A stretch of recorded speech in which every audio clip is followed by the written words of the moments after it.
All right, hello everyone. Welcome.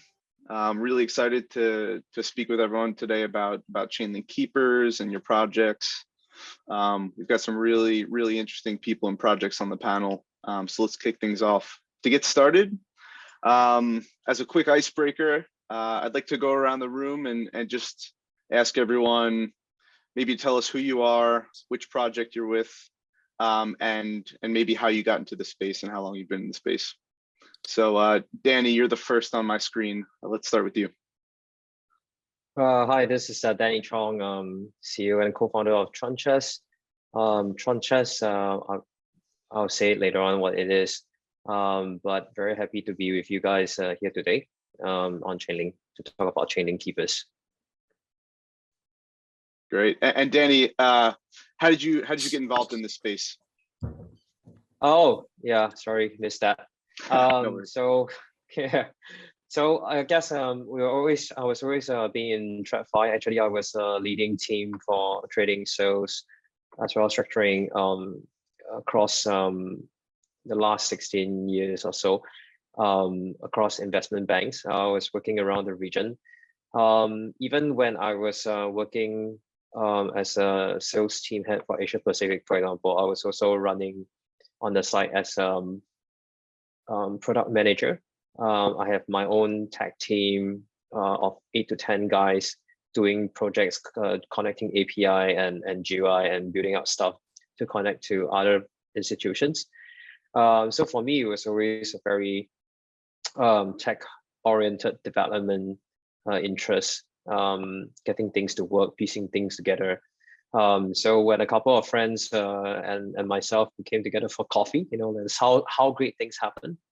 We talked about crypto and DeFi, and the rest was history. Tranchess was kind of like conceptualized in almost 1 year, 9 months ago now, and we came into being last year in June. Great, thanks, Danny. Alpaca Sam, let's hear from you next. Yeah, hey guys, so my name is Sam. I am head of strategy and marketing at Alpaca. So I lead most of our initiatives around product strategy, competitive strategy, and communications and PR. So Alpaca Finance is a lending and savings platform. It's one of the biggest ones outside of Ethereum. We're pretty big. We have about $1 billion in user funds invested in our platform, which has been pretty consistent for the past year.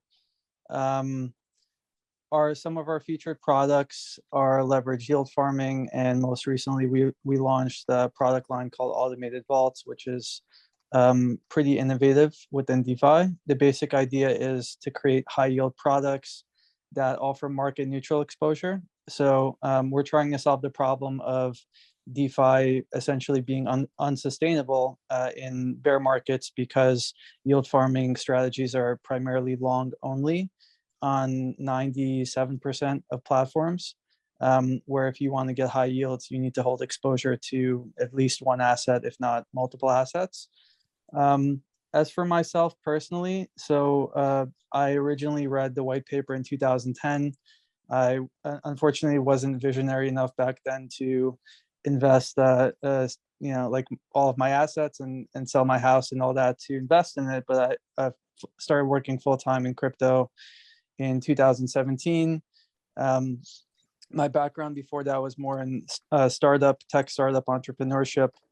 So kind of moved from Web 2 to Web 3 in 2017. At that time, was working more on the quant side, so was doing algorithmic trading. And then we hit a bear market not long after that in 2018. And when that started to turn around in 2020, with DeFi summer, moved more towards the building side. So not too long after that, we founded Alpaca and launched our platform and have been working in that area ever since. Great, thanks, Sam. Niz, how about you? Hey everyone, I'm Niz. I work at the Devolution. Well, I'm part of the Devolution team, heading up the marketing drive into the future. I got into crypto, into this space, 2016, 2017. And again, not too different from Danny's story. It's over sort of coffee and sort of just a meal out with some friends discussing it. For me, it was a fairly natural progression because all of my sort of career to date, since I'm not going to give away my age and tell you what year, but from a few years back, has all been in the tech space. So I've worked pretty much at the front of most technology that you guys are working with today. So like on the internet side, on the devices side. So for me to kind of follow into blockchain tech and decentralization, I'm quite interested. I'm quite a sort of free and liberal thinker and believe in power to the people. So for me, decentralization was a big step towards that. That married with my tech background, with my interest in crypto, meant that going into this particular space was it was second nature. The Devolution team itself is the ones who I found those within the last year, and what sort of I like about that team is it kind of plays on my childhood sense of nostalgia. The project, the Pokemon Digimon era. I've given away my age here, haven't I, by telling you? But I shouldn't have done that. But okay, all good. It plays into that, and the fact that we can actually recreate our own world and our own brand from that stems from that nostalgia, for me, is kind of why I love this project and why I'm here today. Great, thanks, Niz. And lastly, Samy, if you could tell us a bit about yourself, how you got into the space, and then maybe as a natural progression, tell us a little bit about what's new with BNB, what's going on in the space, what can get developers excited. Sure. Great to be here. So maybe just short summary. So pre-crypto, I was always like in the technology space, working on large scale digital transformation projects. Did a lot in like education space, like looking at education reform from a technology lens, in like public school systems, higher education, vocational education, and then did a bunch in a number of other industries as well, including like oil and gas, healthcare, aviation, financial services. And then started reading about Ethereum at first, and was completely fascinated and was like obsessed about working full-time in this space, and was lucky enough to get an opportunity to go work at Consensus, where I was for a couple of years, and then met some folks from the Binance Chain community, and was super interested about what they were trying to do and build there, and then was part of the Genesis team and community at BNB Chain that helped to launch and scale BSC back in September 2020. So it's been a super interesting period since, of course, like very rapid growth of BNB Chain, like massive expansion of the whole crypto ecosystem. And I think BNB Chain also helped, BSC helped to contribute a lot towards providing an environment for users to be able to participate more meaningfully in DeFi. Brought a lot of new users into DeFi, contributed to today we see this like that multi-chain futures became like a multi-chain reality. In terms of the things that we're currently working on and excited about is we published our technology roadmap for this year recently.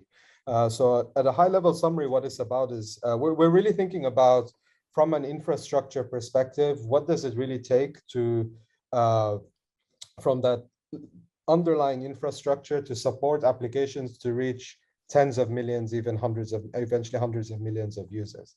And I think today we see that we're really far way away from there. So BSC really surfaced a lot of the types of issues around what are the types of challenges that need to be solved from infrastructure perspective, developer tooling, all of these kind of things to allow developers to build applications that can achieve this massive user scaling.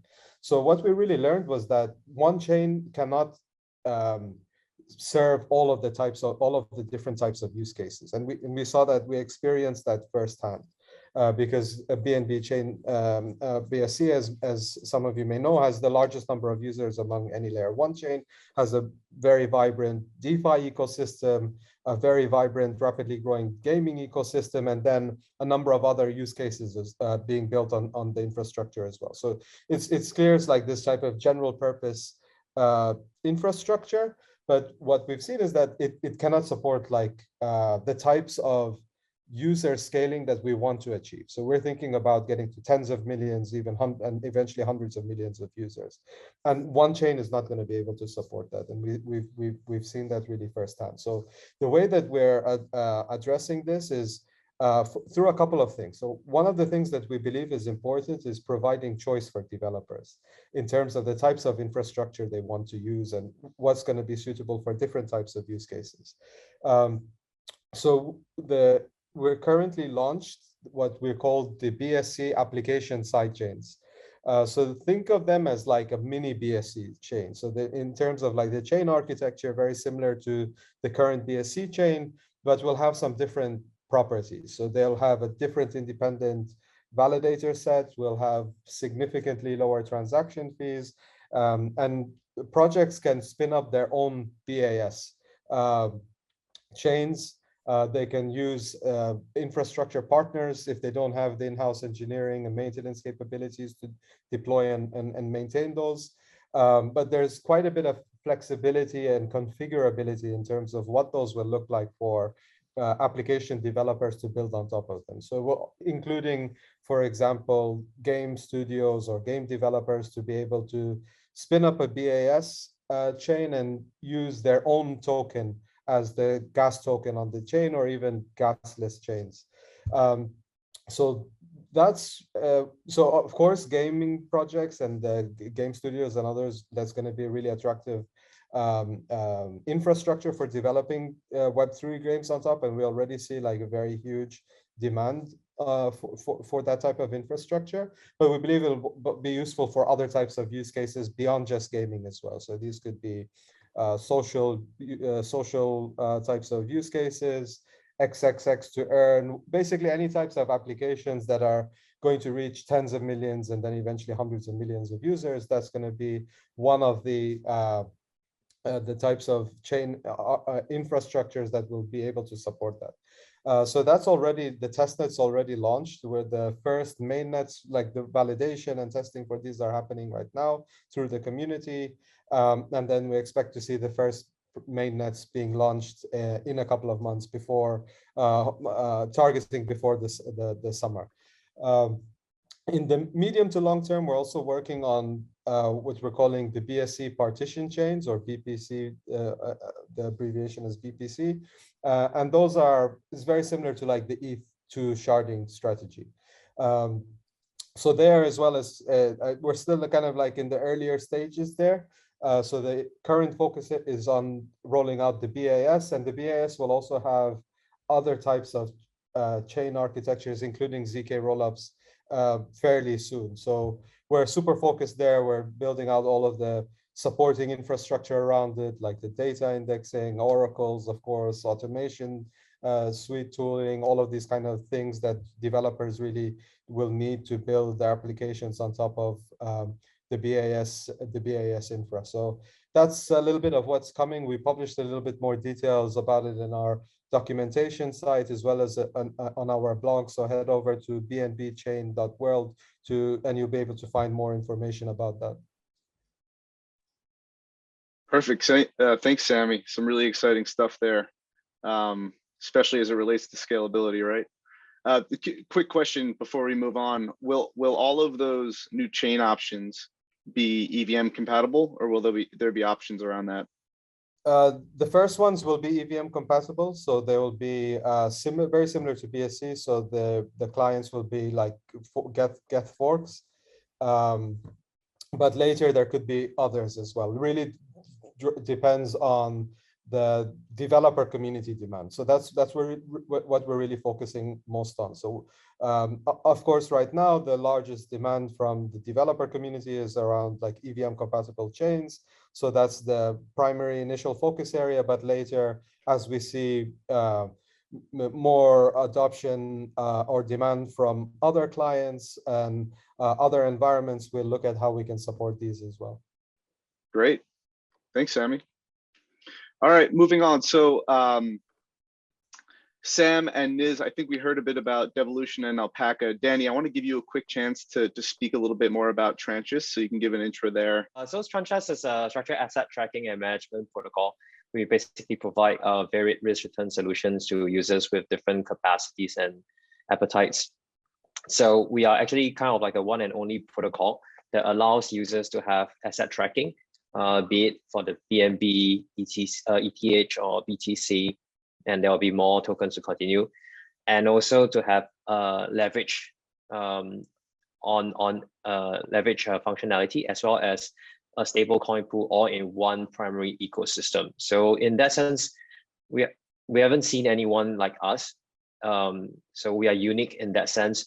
On top of that, I think we have always emphasized on the fact that because of our background and how the team has been also around from different whether you are from finance side or whether you are from all the tech side, we focus a lot on security. And as one of the things that we focus on, for example, you can see is TWAP. We have TWAP that were done by ourselves initially, and we gradually move on to TWAP being provided by Chainlink. In our kind of like a way moving forward, we're trying to be continuous building sustainable and DeFi pool types. Even currently what we have, we are single asset pools. We may be moving towards other asset types, but it's always about sustainable and diversified. We believe that we are working towards kind of like a perfect embodiment of the DeFi 2.0. So what that means also is that we are moving towards a sustainable revenue model and focusing on less reliance on emission types. I think I mentioned earlier okay, at least to us here, we're going to have a V2 ready. We are working very hard to launch the V2. So what we have on V2, other than we have mentioned earlier, stable coin pool that is unique. We are also going to improve on our swap functionality. There's also going to be new way that the users can actually come into protocol and start doing all the various functions that they have done before in V1. I'm particularly very excited about the V2 because I've already we've been working very hard for it, be on the tech side or also working on the GUI. Now we're actually at the phase of audit. So far, so good. We are not really rushing the guys to do our audit. We definitely will take a couple of weeks at least to be finishing up, but then we will definitely want to release it closer to Q3 or before, like around where Q3 starts. Yeah, so in Tranchess, I think we represent the best of what defines DeFi convergence with TradFi. Can you tell us a little bit about how you're using Chainlink Keepers today within Tranchess? Sure. So like Keepers for us, we use it to, first of all, support automation of fund settlements and to TWAP calculations. I think through the integration, right, Tranchess has gained a lot of access to the secure and decentralized smart contract automation service, right, that Chainlink provides, that kind of like further enhances the reliability and stability of our routine on-chain operation. Well, to be honest, like when we were discussing, we considered other solutions, but given that Chainlink is widely used across a lot of the leading blockchains, we kind of like consider between security and cost, and we kind of like able to take time off, right, to focus on other tasks rather than focusing on mundane but yet the essential stuff via smart contract automation that will be handled by Chainlink. Yeah, so basically, if I can go into a bit more details, example, Chainlink Keepers now trigger the daily settlement of Tranchess primary markets, and also like the 30-minute TWAP calculations that we have inbuilt. There's actually two functions that we are currently using from Keepers. One will be basically the triggering of our settlements, and two, TWAP calculation, with obviously Oracle source coming from Chainlink as well. So I have opened the contract address. If you can see what we have on top here in the screen, find keeper helper. Obviously, this will be more with regards to the TWAP. As you can see, the first couple of lines over here, basically we'll be getting the TWAP, getting the Oracle, and if the return is based on the current day, there's no delay and there's actually price is not equals to 0, then it's a success. So once this happens, it will basically allow the calculation to be going into being calculated and getting settled over on our end. Yeah, so like in terms of the fund settlement, if I can share a bit also how this actually impacts us is that normally before this at 2 p.m. because we're having our own Oracle source as well as our own TWAP, the calculation takes a bit of time. So you might be getting settlement time plus 30-40 minutes before you can get a firm revert or settlement process going through completely. But with the keeper function coming into play, basically users and even the whole Tranchess protocol will be able to have an output and settlement done within a couple minutes after 2 p.m. UTC. So there's an improvement for us in terms of efficiency and also getting settlement out to the users much faster. Now, if we look at the other one in which it's the TWAP calculation. So there will be a calculation for every 30-minute spaces. So previously also the Oracle is from another off-chain source, but now it's all on-chain provided by Chainlink. So also same for what we have over here. As long as there is a return of the price over the last 30 minutes, it will be able to automatically calculate the new average and be processing almost instantly the price at the end of the epoch. So this again improves overall efficiency for us without any time delay, because as before, it will be 30 minutes plus whatever time needed to do calculation and stuff. But this would be almost instantly post 30 minutes for Tranchess. Yeah, thanks for walking us through that, Danny. Sam, do you mind speaking a little bit to how Alpaca is using Chainlink Keepers? Yeah, sure. So we use it in a few spots. Keepers are mainly helping us in terms of creating automated jobs on the back end so that we don't have to do it manually, right? So for one use case for us is cross-chain emissions. So we have a Alpaca token, but that token is only actually emitted on BNB Chain. But as a cross-chain platform, if we're giving rewards on other networks, we do have to move that around. That's one use case for us. Other use cases are we use it to trigger price feeds in our stablecoin AUSD. We also use it to trigger token feeds in Grasshouse. So overall, it's pretty useful for us in terms of just saving time for the development team and allowing us to have an easier time working on the logic layer instead of going through some of these redundant processes. So Sam, would you mind explaining how Alpaca is using Keepers, the different contracts you have deployed, and what exactly they're doing? Yeah, sure. So we use Keepers in a few places. One example is in our AUSD price feed keepers.sol file. So that inherited basic keepers.sol. And basic keepers.sol is just an abstract contract with basic dependency like ownable and name as a state variable. We have this name within basickeepers.sol to allow a monitoring service like Forda to alert it with its name when the balance is running low. So that's very useful for us for monitoring. Apart from that, we also have intervalkeepers.sol, which enables us to quickly deploy any periodic keeper quickly.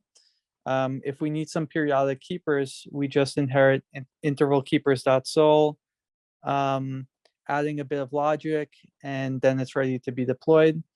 And for AUSD price feed keepers.sol, in that case, it's inherited intervalkeepers.sol and is run every fixed time interval, like after a certain amount of seconds.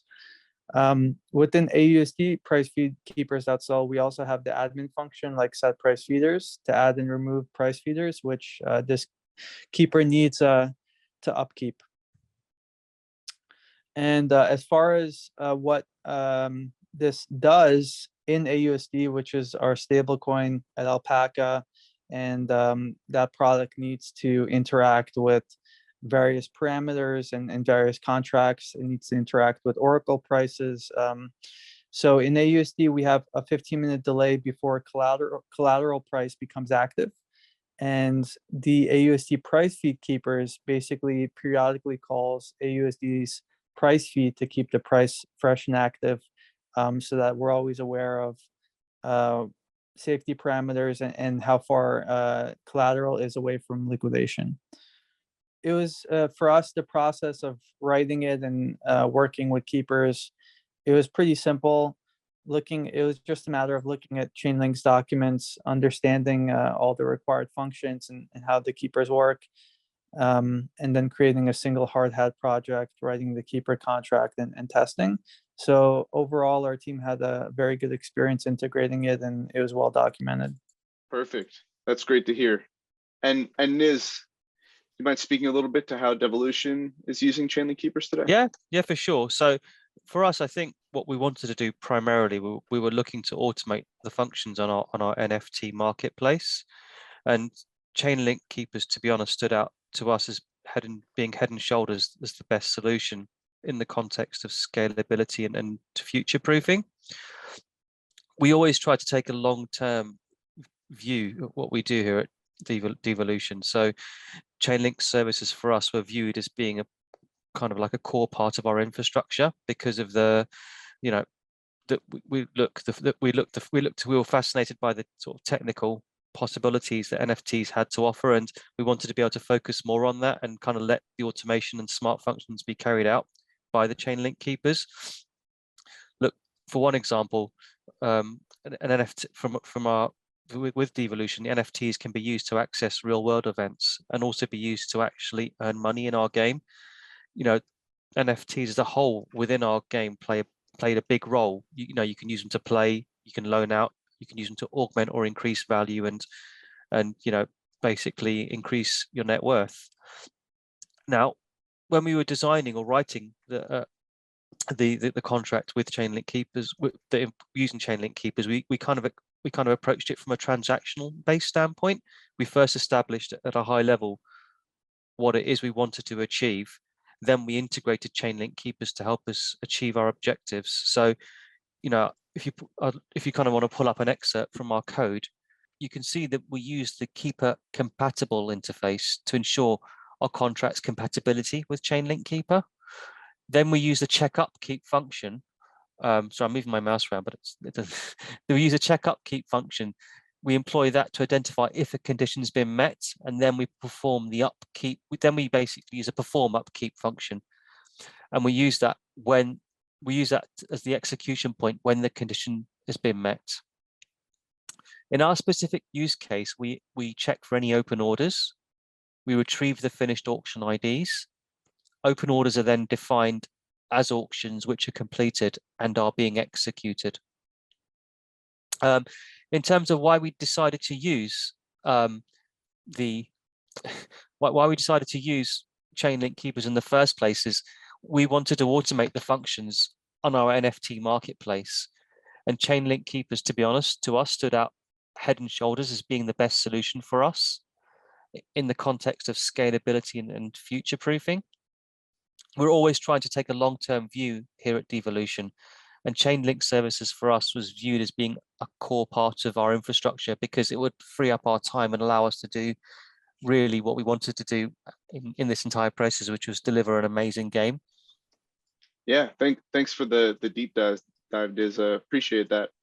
And just to, I guess, two questions for the group around keepers and decentralization in general. Just generally, what does decentralization mean to you? Of course, when you're kind of thinking through building your applications and automating these tasks, you know, there's always the thought of, well, you know, we could just write a script to accomplish this. But everyone here chose to use the decentralization route. You've built your dApp obviously on a blockchain to begin with, which is decentralized, and it seems like everybody here wants to maintain decentralization across the entire stack. So I'd love to hear from you all on why decentralization is important and you know, why you chose Chainlink Keepers in the first place. And I'll open it up. Yeah. No, I mean, if you don't mind, I'll go first since I've sort of just carried on from the last bit. But I think I already explained earlier that, you know, Chainlink Keepers for us was the best possible solution in terms of how we wanted to implement our NFT marketplace and how we wanted to future-proof the direction we were going. But, you know, from the Devolution team standpoint, you know, the use of decentralization to us, it kind of represents a power shift and is a sign of the times that we're in. You know, the fact that we want to have a greater impact on the world we live in. You know, traditionally, you know, the power was kind of in the hands of the few. Now with decentralization, it's, you know, the masses have spoken. It's almost, it feels that way as such. Sure. Yeah, that's great. Danny, Sam, Samy, anything else to add to that? Maybe I'll just give a short one. For me, actually, with at least for our project, right, I think decentralization and automation actually goes hand in hand. And we always follow the ethos that, you know, like as long as there is some manual intervention or there are some data source that is centralized, it's never fully decentralized. And that doesn't follow kind of the ethos that we want to do and achieve. Before Chainlink came along, you know, like we had Oracle source that comes from Coinbase and stuff, but those are like CX. So before Chainlink, we couldn't really find kind of a reliable source that we can count on that would not fail, that would not kind of like face issues because of congestions or because of market volatility. So actually with coming of something that's on-chain and a stable Oracle source, I think that works very well for us. And I think continuous decentralization also means to say that we have to step up in terms of kind of our security defense mechanism. I think we have also seen the case earlier where chains protocols were impacted because of Oracle attacks, because of flash loan attacks, and so on and so forth. So we applied TWAP because at the time there wasn't also an offering from an on-chain kind of setup that can provide the same. So we were really very happy when you know, like we talked to you guys and you guys were able to come up with TWAP yourselves and also willing to work with us to kind of reduce kind of like the variation of TWAP to be applied. I think with us moving into the future, again, I mentioned decentralization. Definitely, we have to work towards also greater automation and also like security. So yeah, that's for us as we work towards more and more decentralization, and in terms of all areas, kind of the focus, and they are keen to work with Chainlink along the way. Yeah. Thanks for that. And just to call it out, Danny, the TWAP you're using is actually using Chainlink price feeds as a source rather than kind of more traditionally when you think about TWAPs in this space, it's from an AMM or from like a Uniswap style DEX. So yeah, it's a pretty interesting use case of using Chainlink's historical prices and keepers to create a TWAP in this way. It's very, very cool use case. And it was fun to work with you on this. We worked directly together. So yeah, actually I'm quite curious because for me, right, I assume that, you know, like we were using it and we worked together on this. It's actually a lot of people also on this already, because I assume that that's the natural evolution. So what was the question? No, I was saying that, like we have started using this TWAP and, like working with what you have, right? Yeah, both on the setup on Keepers and also Oracle source. It's a lot of people applying it as well, like what we do. It is, right? Yeah, I mean, there's lots of people using Chainlink price feeds in various different ways. One of them being TWAPs because the historical data is there. But using it alongside Keepers is somewhat unique in the way that you are. So it's really cool to see, and it's clearly been impactful. So yeah, cool. Sam or Samy, anything else you want to add to that in terms of decentralization or how you found Keepers, anything along those lines? So I think Danny and Niz pretty much covered all of the important bullet points. I think they said it very well. So from my point of view, a code base or project is as decentralized as their weakest link or their most centralized link. Once you have any layer of obfuscation and you have capital that is reliant on that or flowing through that layer, then it can compromise your entire system. So for us, it was very important to have something that's a decentralized solution, and Chainlink is something, your Chainlink's products are ones that we use in various parts of our platform and have been satisfied with. So it was really an easy decision, and I think we've been pretty happy with it so far. Great. Yeah, very well said.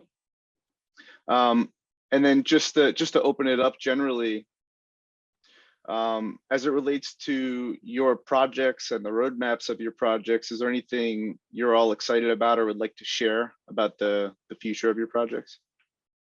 Oh, loads on the devolution side. So Go ahead, Niz. We've got we have so much coming up in the pipeline. With the current game, you already start at the point where you can choose from two characters. In the future, those two characters, you'll be able to put your own avatar or your own spin on those characters. We've been augmenting our graphics along the way. If you have seen our social feeds, where we started and where we're at now, the improvement has been exceptional. Where we're going towards, it's unbelievable if you look at some of the work we're doing. With the game, everyone actually starts on a level playing field with a basic resort. Then you can build on and tailor your resort to your own liking, furnish your resort through staking or in-game purchases. Then we're introducing not only just character-based, improving your character, improving your resort, player v player combat. We're also introducing a social aspect into the game, in that you'll be able to visit or chill at each other's resorts with your friends, create guilds, organize raids, arrange meets in a metaverse city or another resort. We're constantly working towards sort of expanding that what's available. We've got, I think, the alpha release of the game is going to be available in the next few weeks. We've got around 20 to 25 sort of top quality characters already made, ready to go. We're working on around 2 to 3 new ones each week. We're planning to implement Chainlink VRF into our game's upcoming mystery boxes. So it kind of, and the whole point behind using Chainlink VRF is because you want to ensure, true randomness of what people can win. So anybody can win a top end prize, anybody can win, everyone will have an equal chance. And that, is obviously another benefit towards using this technology for us. Great, that's exciting stuff. Sam, on the Alpaca side, anything you want to share in terms of roadmap? You want to drop some alpha? Now's the chance. Yeah, sure. So the most recent product that a lot of our users and general investors from both the normal investor side and also lots of institutions have been contacting us is the automated vaults product that we launched. So it has about 150 million TVL, over the past month, and demand is way more than supply. Pretty much anytime we launch a vault that is over 3x leverage, they get filled up within minutes. And we also use Chainlink price feeds for that, by the way, which help us with these products, because the way that these products work is that they rebalance your positions to always keep them at neutral. So the idea here is that we don't want people who get excited about earning like 25% yields or sometimes 100% yields on yield farming, but then the token price that they're invested in ends up dropping 50% because it's a bad market week, right? So our idea is, how can we have market making in decentralized exchanges without forcing the liquidity providers to have that kind of exposure to the crypto assets, right? So that's where we came up with these products, and basically they open a long and short position at the same time and then maintain it for you. Automation is very important here, and that's what we use Chainlink for. A few layers of that, and right now it's all USD denominated. So basically you're neutral to crypto, but we have some new products launching that we haven't really talked about. We call them savings vaults. And the idea behind those is that they're actually denominated in crypto assets like BNB or like Bitcoin and Ethereum. So, currently, if you want to lend a Bitcoin or Ethereum or BNB, you're not getting much in terms of APY. It's typically like, 1%, 2%, it maybe even less than that. And these products that we're launching are going to be more in line with what you'd get if you were doing a LP on a DEX. So, in double-digit percentages, 15%, something like that. It's way higher than anything on the market. Our automated vaults are also way higher in terms of APYs. Like right now, it's a low week in terms of the APYs. Last week it was closer to 200%. It does depend on trading volume during the week. But even now, it's like 20 to 35%, depending on what vault you're in.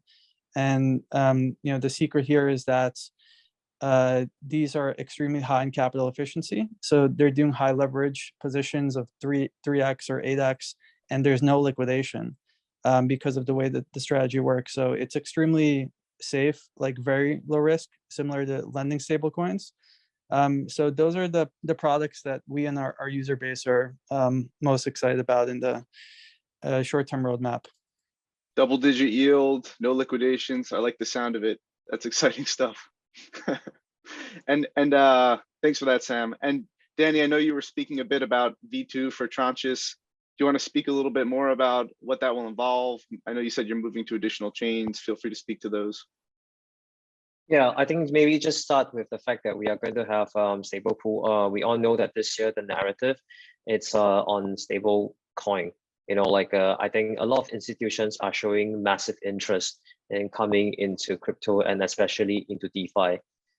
We shouldn't be surprised if we see, for example, in the second half of the year, that the institutions that have been lying on the side or, like watching by the fans to start coming into crypto and DeFi. Now, again, I think with uncertainties in market or being first entrants, they might not instantly go into BTC or ETH or any of the tokens. They might definitely do, however, go into stable coins. I think this makes sense for first comers where they don't take so much volatility risk.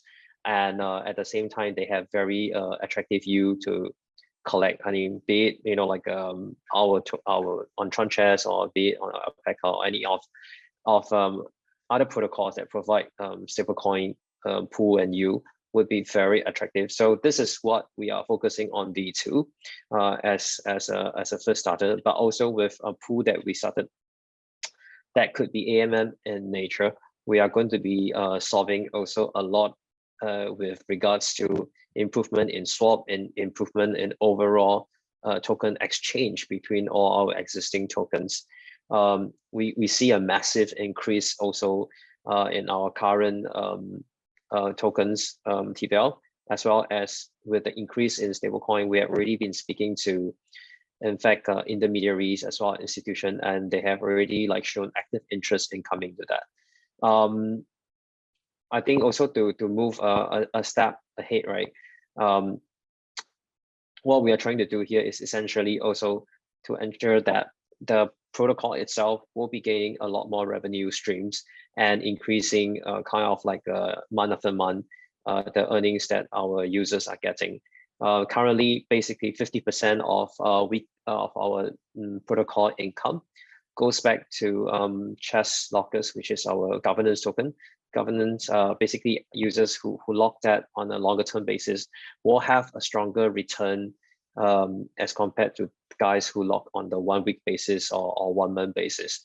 So 50% of whatever we earn each week goes back to users. So this combined with the attractive yield that's already been coming out from staking the BTC or ETH or BNB with us will generate very, very attractive high yield in totality to users. Now, only with V2, this number can only go higher. And I think we are poised to be being seen as the leading protocol that DeFi users as well as institutional types will be wanting to go in. Obviously, we are going to cross-chain after V2. We want to finish up V2 first. As for which chain that we are going to go on to, we definitely want to go to the chain that has a bigger total TVL than what we are in, like on BNB Chain. So, you know, like we definitely keen to go on to Ethereum. But as I've always mentioned on earlier panels, the feasibility of layer 2 gas fees will definitely be a concern. The return of tokens and assets between layer 1 and layer 2 definitely will be a concern, and we are watching out very keenly for any improvement on this two front for us to be able to say firmly which kind of like layer 2 solutions we're going for. Perfect. Well, we're a little bit over. Thank you so much, everyone, for your time. Really appreciate it. We'll be following up again just to go through those deep dives. Samy, I guess, anything you wanted to add before we hop off here? We only really gave you a chance to speak in the beginning, so I want to make sure you could share anything else you'd like. Yeah, I think we covered a lot. I'm not Okay. sure what to get out here, but yeah, I think no worries. all good. Yeah. Thank you again for the time. Really appreciate it. Yeah, sure. Thanks, guys. Thanks. Speak soon, okay? Cheers. All right. Bye, everyone. See ya. All right. Bye. Take care.